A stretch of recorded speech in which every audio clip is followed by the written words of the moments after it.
Hello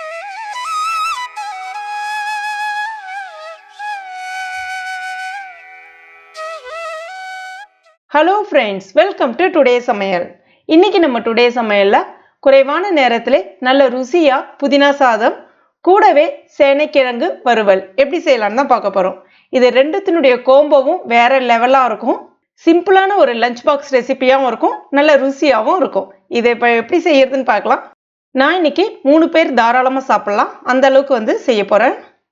அதுக்கு ஒரு mixie ஜார்ல ஒரு கட்டு புதினா இலைகள், ஃப்ரெஷ்ஷான புதினா இலைகள் நல்லா கழுவிட்டு சேர்த்துக்கலாம்.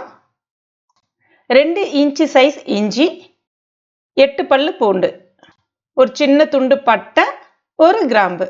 அடுத்ததா 3 பச்சை மிளகாய் சேர்க்கிறேன். உங்களுக்கு காரம் குறைவா வேணும்னா 2 பச்சை மிளகாய் சேர்த்துக்குங்க, சரியா இருக்கும். இப்போ தண்ணிலாம் எதுவும் சேர்க்காம நல்லா நைஸா இந்த மாதிரி அரைச்சு எடுத்துக்கலாம். அடுத்ததா ஒரு கடாயில 2 டேபிள் ஸ்பூன் எண்ணெய், எண்ணெய் கூடுதலாக இருந்தால் தான் கொஞ்சம் நல்லா இருக்கும். 1 டீஸ்பூன் கடலைப்பருப்பு, 1 டீஸ்பூன் உளுந்தப்பருப்பு, கொஞ்சமா முந்திரி பருப்பு சேர்க்கிறேன். முந்திரி பருப்புக்கு பதிலாக நீங்க வேர்க்கடலை கூட சேர்த்துக்கலாம். 1 டீஸ்பூன் கடுகு, 1/2 டீஸ்பூன் சீரகம்.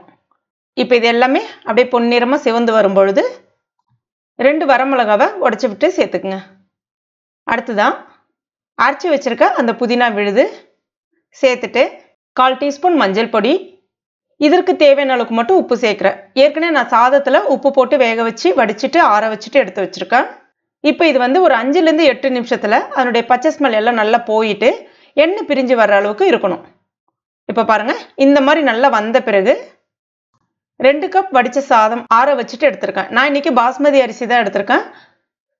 நீங்கள் பாஸ்மதி அரிசிக்கு பதிலாக நார்மல் ரைஸ் நம்ம சாப்பாட்டுக்கு பயன்படுத்துவோம்ல, அது கூட பயன்படுத்திக்கலாம். சேர்த்துட்டு எல்லாத்தையும் நல்லா ஒரு முறை கலந்து விட்டுக்குங்க. ஸ்டவ் ஆஃப் பண்ணாதீங்க. நல்லா கலந்துட்டு ஒரு 2 நிமிஷம் மட்டும் அப்படியே இருக்கட்டும். ஸ்டவ்வை கம்ப்ளீட்டாக சிம்மில் வச்சுருங்க. இப்போ ஸ்டவ் ஆஃப் பண்ணிடுங்க. அவ்வளோதான், நல்லா உதிரி உதிரியாக மணக்க மணக்க சுவையான புதினா சாதம் சிம்பிளாக நல்ல சுவையாக ரெடி ஆகிடுச்சு. கண்டிப்பாக இந்த மெத்தடில் உங்கள் வீட்டில் ட்ரை பண்ணி பாருங்கள். லஞ்ச் பாக்ஸ் காலியாக தான் வரும், அவ்வளோ டேஸ்ட்டாக இருக்கும். அடுத்தது நம்ம சேனைக்கிழங்கு வறுவல் எப்படி செய்யறதுன்னு பார்க்கலாம். நான் இன்னைக்கு 300 கிராம் அளவுக்கு சேனைக்கிழங்கு எடுத்திருக்கேன். மேலே அந்த தோலெல்லாம் நீக்கிட்டு மண்ணெல்லாம் போக நல்லா கழுவிட்டு இந்த மாதிரி சின்ன சின்ன துண்டுகளாக கட் பண்ணிக்கங்க. ரொம்ப மெல்லிதாகவும் வரக்கூடாது, ஓரளவுக்கு கொஞ்சம் திக்கான துண்டுகளாக இருக்கணும். அது நாக்கில் பட்டா அரிக்கும் சில பேருக்கு, அதனால ஒரு சின்ன துண்டு புளி சேர்த்துட்டு தேவையான அளவுக்கு உப்பும் சேர்த்துட்டு ஒரு 7லேருந்து 10 நிமிஷம் வேக வச்சிங்கன்னா உங்களுக்கு இந்த மாதிரி நல்லா அழகாக வெந்து வரும். இப்போ ஸ்டவ் ஆஃப் பண்ணிவிட்டு இது ஆற விட்டுடலாம். அதில் இருக்கக்கூடிய அந்த புளி சக்கை இருக்குல்ல, அதை மட்டும் தனியாக எடுத்துட்டு கிட்டத்தட்ட பார்த்தீங்கன்னா ஒரு 75% தான் வேகணும். 100% வேக வச்சிங்கன்னா வறுக்கும்பொழுது குழஞ்ச மாதிரி ஆகிடும், நல்லா இருக்காது. இதுதான் சரியான பதம். தண்ணியை நல்லா வடிகட்டிட்டு ஒரு பிளேட்டில் சேர்த்துக்குங்க. 1 டீஸ்பூன் குழம்பு மிளகாய் பொடி சேர்க்குறேன். குழம்பு மிளகாய் பொடிக்கு பதிலாக நீங்கள் சாம்பார் பொடி இருந்தாலும் பயன்படுத்திக்கலாம். 1/2 டீஸ்பூன் தனி மிளகாய் பொடி. ஏற்கனவே நம்ம உப்பு போட்டு தான் வேக வச்சுருக்கோம், இருந்தாலும் ஒரு 1/4 டீஸ்பூன் குறைவாக உப்பு சேர்த்துக்குங்க. 1 டீஸ்பூன் அரிசி மாவு, 1/4 டீஸ்பூன் இஞ்சி பூண்டு விழுது, ரொம்ப நிறைய சேர்த்துறாதீங்க. 1/2 டீஸ்பூன் எலுமிச்சப்பழ சாறு எல்லாத்தையும் சேர்த்துட்டு எல்லாத்தையும் நல்லா ஒரு முறை கலந்துட்டு இதை நீங்கள் ஒரு 1/2 மணி நேரம் 1 மணி நேரம் ஊற வச்சுட்டு செஞ்சாலும் நல்லாயிருக்கும், இல்லை உடனே போட்டாலும் சூப்பராக இருக்கும். நான் எண்ணெய் வச்சுருக்கேன், ரொம்ப அதிகமாக கிடையாது, குறைவான அளவில் எண்ணெய் பயன்படுத்தினாலே சூப்பராக வரும் இது.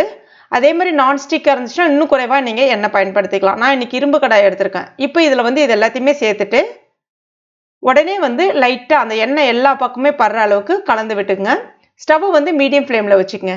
நிதானமாக அழகாக வெந்து வரும்பொழுது நல்ல மொறுமொன்னு கிறிஸ்பியாக உங்களுக்கு சூப்பராக வரும். கொஞ்ச நேரத்தில் இந்த மாதிரி வந்த பிறகு கொஞ்சமாக கருவேப்பிலை இலைகளை கிள்ளிட்டு சேர்த்துக்குங்க. கூடவே ஒரு 4-5 பல்லு பூண்டை தட்டிட்டு சேர்த்துக்கலாம். தோலோடு சேர்த்துக்குங்க, ரொம்ப அருமையாக இருக்கும். இது நல்ல வாசனையாகவும் இருக்கும், சூப்பராகவும் இருக்கும். கொஞ்ச நேரத்தில் உங்களுக்கு நல்ல மொறுமொன்னு கிறிஸ்பியாக இந்த மாதிரி வர ஆரம்பிச்சிடும். கிட்டத்தட்ட இது செய்யறதுக்கு ஒரு 10லேருந்து 15 நிமிஷம் போல் எடுத்துக்கும். அவ்வளோதான், நல்ல மொறுமொன்னு கிறிஸ்பியான சேனைக்கிழங்கு வறுவல் ரெடி ஆயிடுச்சு. நீங்களும் உங்கள் வீட்டில் கட்டாயம் ட்ரை பண்ணி பாருங்கள், ரொம்ப ரொம்ப அருமையாக இருக்கும். இந்த புதினா சாதத்துக்கும் அந்த சேனைக்கிழங்கு வறுவலுக்கும் அவ்வளோ அருமையாக மேட்ச் ஆகும். கண்டிப்பாக ட்ரை பண்ணி பாருங்கள். ட்ரை பண்ணி பார்த்துட்டு மறக்காம எனக்கு கமெண்ட் பண்ணுங்க. இந்த வீடியோ உங்களுக்கு பிடிச்சிருந்தனா லைக் பண்ணுங்க. உங்க நண்பர்கள் மற்றும் ஃபேமிலி மெம்பர்ஸ் கூட மறக்காம ஷேர் பண்ணுங்க. மேலும் இது போன்ற டேஸ்டி ரெசிபிகளுக்கு நம்ம டுடே சமையலை இது வரைக்கும் நீங்கள் சப்ஸ்கிரைப் பண்ணலன்னா உடனே சப்ஸ்கிரைப் பண்ணிங்க. கூடவே மறக்காமல் அந்த பெல் நோட்டிஃபிகேஷன் சிம்லையும் ப்ரெஸ் பண்ணிங்க. தேங்க்யூ.